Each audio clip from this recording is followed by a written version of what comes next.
The crisis in Haiti continues to worsen. What's next for the Caribbean nation? Hello, I'm Anand Naidu, and this is The Heat.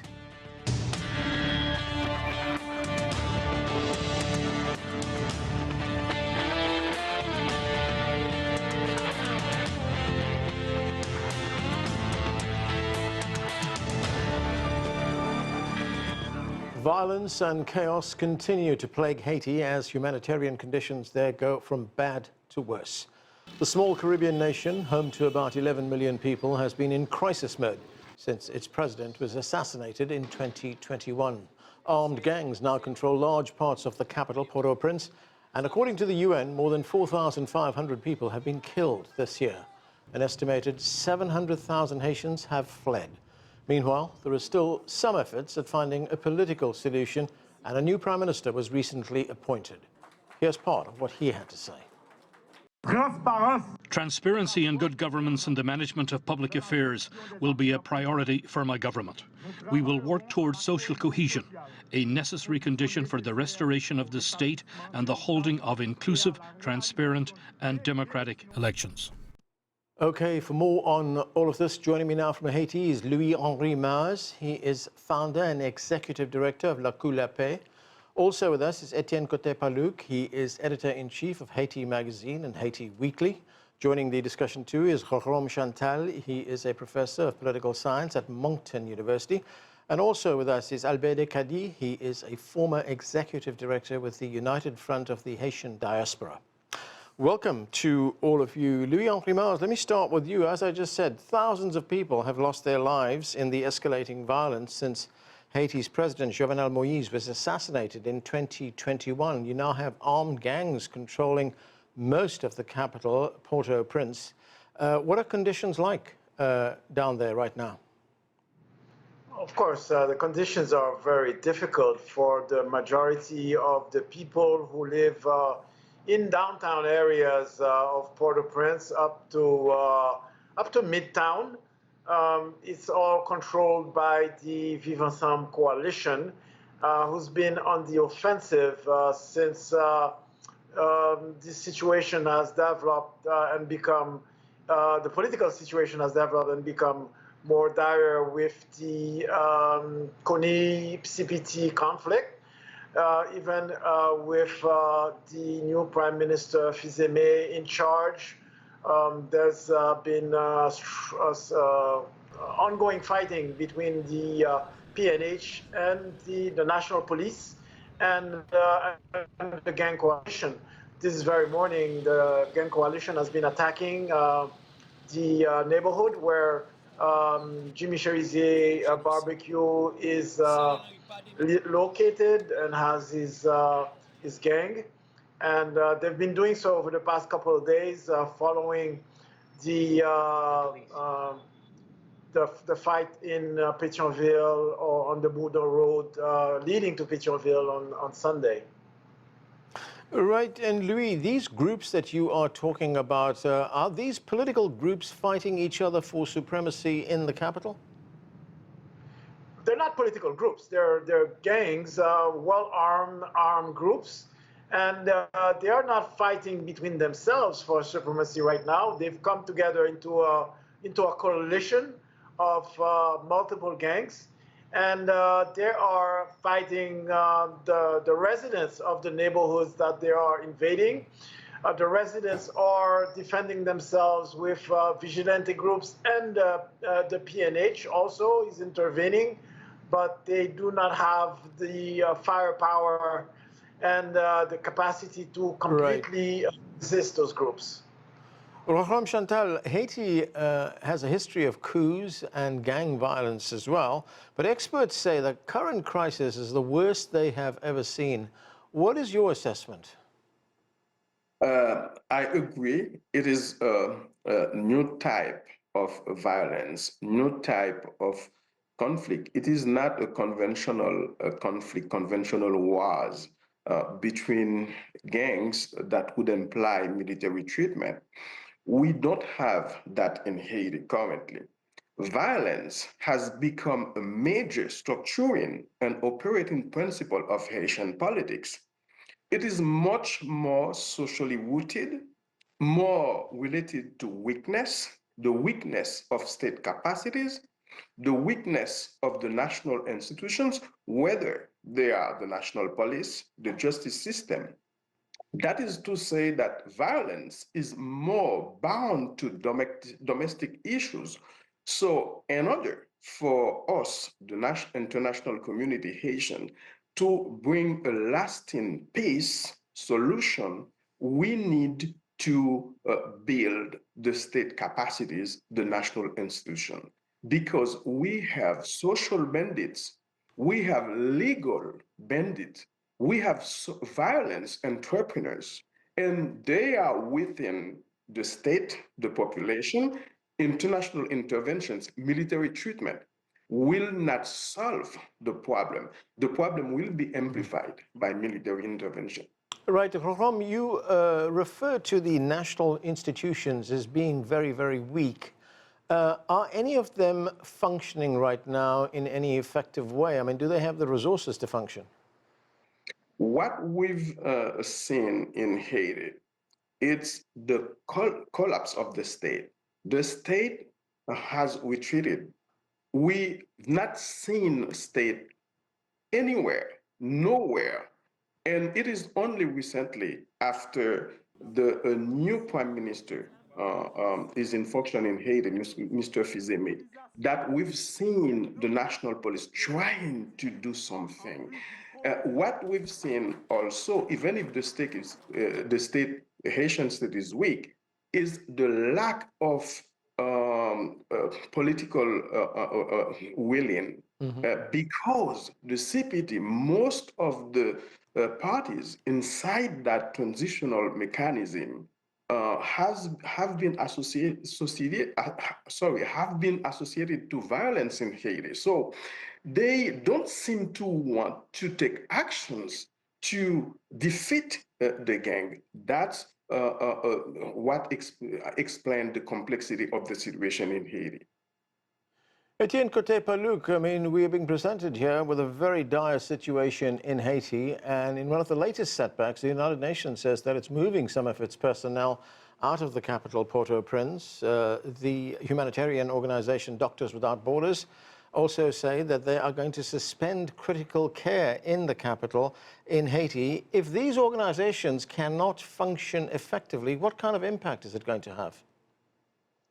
A tremendous impact. I was in contact with a friend this morning who was at the hospital, one of the last one, probably the last big one, l'hôpital de Lapè, and they was telling me that they have so many cases. They have so many people coming in because the general hospital has now been closed since March. And as you said, the Doctors Without Borders hospitals, they had at least 3 big ones, maybe even a 4th one that is mid-sized, that is now closed. So every injuries that might be related to the situation, the violence or not, has to go to one big hospital in Port-au-Prince right now. So it's really a difficult situation. For the last 5 days in Port-au-Prince itself, it has been a bit less weary, but still, as it has been said, there has been some operations happening. We still don't know who's gonna win this war, but for now, since last month, the gang coalition has now got to another neighborhood that they got over and now are controlling, and it's really scary because there's been 40,000 people up until last Friday, in the last 2 weeks, that has been displaced in Port-au-Prince only. It has been the biggest displacement since the last years in the city. DeCady, let's look at some of the political solutions that are being looked at right now. The former Prime Minister, he was ousted earlier this month after being in office for only 6 months. A new Prime Minister has been installed. He is Alex Didier Fils-Aimé. He's a businessman. What are your expectations? Unfortunately, Alan, and thank you for having me today. Unfortunately, I remain pessimistic about the solutions that I've been giving. In our last program, I talked about my whole skepticism about the CPT and the way it was instituted, and kind of predicted that it's not going to work. Unfortunately, after 6 months, they're proving me to be right. I do not want to be right. Actually, I would want them to show me that I was wrong. So self-governance and sovereignty has to do with, in particular, has to do with being able to govern your own self. When we have a CPT that has 3 members that are indexed in wrongdoing and that are being investigated, and those CPT members or the CPT itself is unable to rule or govern themselves to actually recuse those people from office, we're starting the wrong foot. I mean, now the CPT has no standing in the Constitution. Now I understand that there was a need to find a solution. The problem is that trying to find fast solution is not the answer. And again, even if this was to work, the CPT, this rotation that's going on, and every 4 months you're going to have a different direction that the CPT is going. And now they've you know, did establish a government with a prime minister, and because of internal or personal gain or personal issues, that this is we have to start with a new administration or a new with Prime Minister Fizeme, which is trying to keep finding a solution that is going to be a quick solution for a problem that needs hard work, which I've been professing for a long time, is that there's got to be hard work done. The civil society, which was very active prior to the CPT, is absent currently, trying to push them toward the right direction and the right solution. The CPT has not delivered on its mandate, and they need to go. They need to get to that mandate or get out. Louis-Henri, what is your assessment of the political efforts that are being made? I mean, Haiti has been in something of a political vacuum for many, many years. There's been no parliament, no president as well. Now, the new prime minister, as we heard him tell us earlier on, says he wants new elections, and he says the elections are going to be transparent and democratic. What are the chances of that happening, given the current conditions in Haiti? Well, as long as the majority of the West Department and the Artibonite Valley are under the control of the gangs, there's no free and fair elections that can happen in the country. The West Department and the Artibonite are key to the national elections. Who controls those areas control the national elections. Therefore, what you have is you have political actors in the CPT that have diverging interests in who is going to be elected in these next elections. And as long as these diverging interests do not come together into a situation where they are in agreement that there's not going to be any use of the gangs to control the next elections, these gangs are going to keep on being the arbiters of the next elections. So it's not something new in Haiti. There has to be a dialogue somewhere in the political sector, in civil society, with the private sector about the use of armed groups. It's a Haitian tradition. The use of armed groups has always been there, you know, for years. So if there's not a dialogue where this is decisively put aside as a way to control the country, then it's going to keep on existing. Roromme Chantal, what are your thoughts on that? I mean, you know, we've been talking about one of the gang leaders, Jimmy Cherizier, also known as Barbecue. He's a very powerful gang leader. He's a former police officer in Haiti. There has been talk before, I've heard talk from gang leaders before, of them wanting to be included in the negotiating process, whatever the political dispensation is in the future. Can there be any political future without the gang leaders being involved? That's a main characteristic of the conflict, not conflict, violence we've been witnessing in Haiti. You have actors who don't have clear goals, objectives. They're not fighting really to defeat an enemy. They using killing the population because they want to become important. They want to show that they must be part of the solution.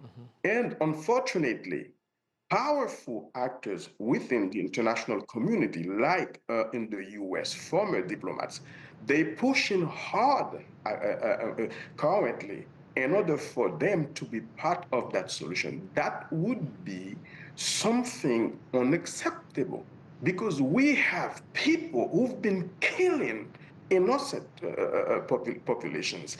And we're talking about a huge amount of population. These people need to be defeated. And when the Haitian police, the state, start doing that, they need a counter socialization because these people have followers. Unfortunately, they have control over. We're talking about civilians among the population.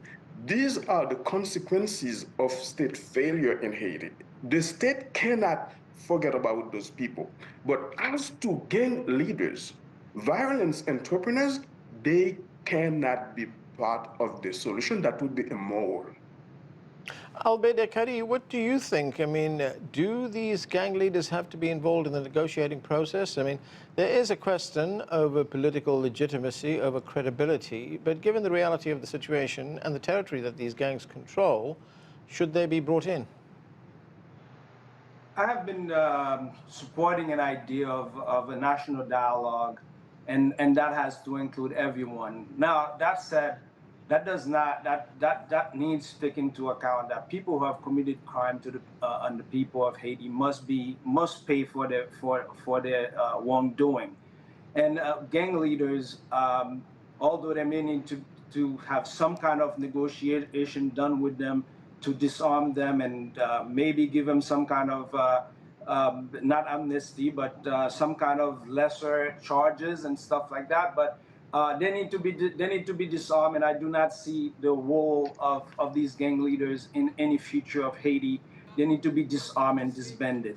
The family tête ensemble needs to be dismantled and should not be an organization that is formally recognized by the state. Etienne Cote-Paluck, the United Nations humanitarian coordinator for Haiti, has been talking about the deteriorating situation in the country. Let's listen to some of that.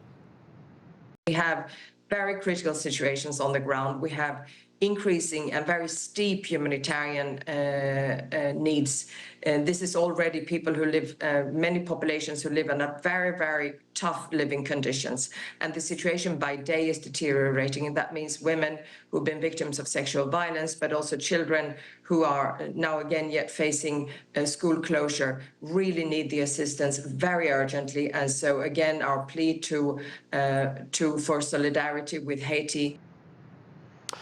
And Etienne, there are also new and very alarming figures from the United Nations that show that children are now being dragged into the gang violence. In fact, the recruitment of minors by these gangs has risen something like 70% last year. I mean, how concerning is that right now? It's really concerning, and it's something that we see the people that live in Haiti that see every day, mostly in the videos, but also in the daily life. We see them gang members with only shorts and a t-shirt and really with their Kalashnikovs in their hand, having fun sometimes, shooting in the air. It's really something worrying for everybody, and it's part, and it has to be addressed in the solution of this. Like it has been said, there's probably need for a comprehensive solution. Maybe South Africa, Colombia can inspire people, but there's a need for closure in Haiti. People really need to get past this situation because the children are really affected, and not only in the gangs themselves, but all over the country. The children cannot have access to the proper education because of what's happening right now, and it's really, really stressing for all the families all around the country because Because it's the future of the country that is at stake. It's what's going to happen for the next generations that are at stakes, or that is at stake right now. So it's everybody's worrying right now of what's going to happen next, but nobody sees the solution, the close-by solution, because the police force don't have enough manpower. Yeah. They don't have enough equipment. They don't have enough everything to answer the situation. Yeah, Etienne, you mentioned education. Is any of that working right now? Are schools open in any part of the country? Yes, there are schools working in some parts of the country, but in the capital, in the city of Port-au-Prince itself, the schools haven't reopened since 2.5 weeks. For now, everybody's waiting at their homes. There has been this week some banks that are opening, some shops, but most of the schools are now still closed, waiting to see how the streets are going to be, if it's safe enough for the children to go to school.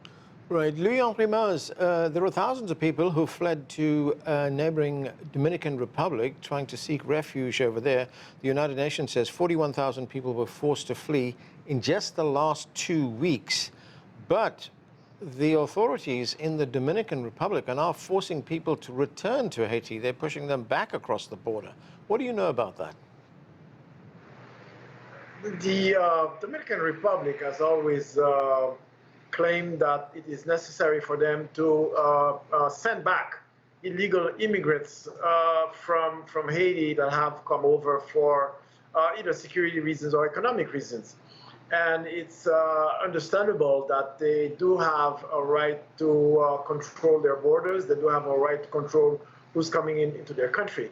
But the crisis in Haiti is so grave that sending back people that do not have any work, that do not have any livable conditions in the country right now, is a major source of conflict within the country. It's accumulating problems over problems. And the timing of all of this is wrong. So we think that this adds to the violence in the country, and adds to the problems that the government has to face with these returns of thousands of Haitians expelled from the Dominican Republic. Roromme Chantal, there was some hope some months ago when we heard that the Kenyans were going to be sending an international security force to Haiti. What impact has that had? No impact whatsoever. It was ridiculous to bring in officers, policemen who don't know the country, who don't speak the language spoken there, who don't know the geography of the country. But above all, in Haiti, what you have is gangs who are among the population. So what you need is to rebuild the national police, because it will take time before they can do something. Yes, they could have done something, but we're talking about only 400, a bit more than 400 policemen. What can they do? You have in Haiti more than 10,000 policemen. What if we gave them what they need in terms of military equipment, in terms of training? That would be a far better, a better solution than bringing Kenyan in the country. The reason why they did that, it's because it's not the Haitian people who are deciding for themselves. It is the US, it is the international community. And when we speak of the international community, we're not talking about the whole countries in the world. We're talking about only 3 countries. Yeah. We're talking about Canada, France, and the United States. So it was never going to be a solution. It's ridiculous. We need to forget about bringing new foreign interventions, but giving Haitians themselves the means they need to solve their own problems. Right, Etienne, I've just got a little bit of time left, but I want to ask you about the day-to-day situation to survive in Haiti, especially in the capital, Port-au-Prince. We know that there are hundreds of thousands of people at risk of starvation right now, more than 60% of the population living on less than $4 a day. Yes, and it's really wary because there's now 20 to 24 new camps that have been created only in the last 2 to 3 weeks in Port-au-Prince with those people. From what I've seen on the ground, I've seen people really getting smaller and smaller physically because they can't eat enough.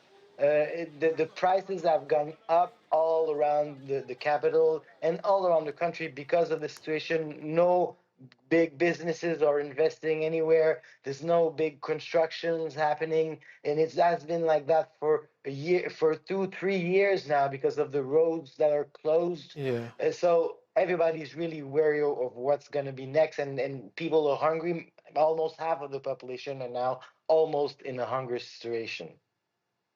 Albert DeCady, I've just got about a minute left, but if we look at Haiti, it's one of the poorest countries in the world right now. Are there any parts of the economy that are still functioning at a basic level? We also hear that the main airport at Port-au-Prince has been closed. This has been the route through which most of the aid has been coming through, so that has now stopped as well. Well, economically, I don't know how, except for price gouging and making money on top of the bad situation that's going on, there's no economy flowing in Haiti. The country is not producing. The GDP is going to continue to go down. Now, I want to make one big accusation here. I accuse the international world, all the institutions, all the big countries that are called so-called friends of Haiti, in putting Haiti in the situation that it is. Haiti does not build any weapons nor munitions. Yet we have more weapons and more munitions on any given day than any product else that comes in the country. So I think there are countries around us that do not want to be they do not want to be part of the solution. They only want to blame the Haitian people, where weapons are actually coming from their countries through their borders and coming to Haiti and creating this situation. But yet when they need to become part of the solution, they seem to be putting their hands up. That is the Haitian that causing their own problem. Yeah. It's time for this to stop. It's time for the UN to take its Haiti seriously as part of a country that has created the UN. Right. We need to be better friends than what's going on in Haiti right now. And Haiti also needs better leaders than those that are trying to jack up for political position. And that's what I would hope to see in Haiti. And eventually, when we have that, we'll have peace, we'll have an economy booming again. Okay, and that's where we have to leave it. Thanks to all of you for being with us. And that is it for this edition of The Heat. I'm Anand Naidu in Washington, D.C.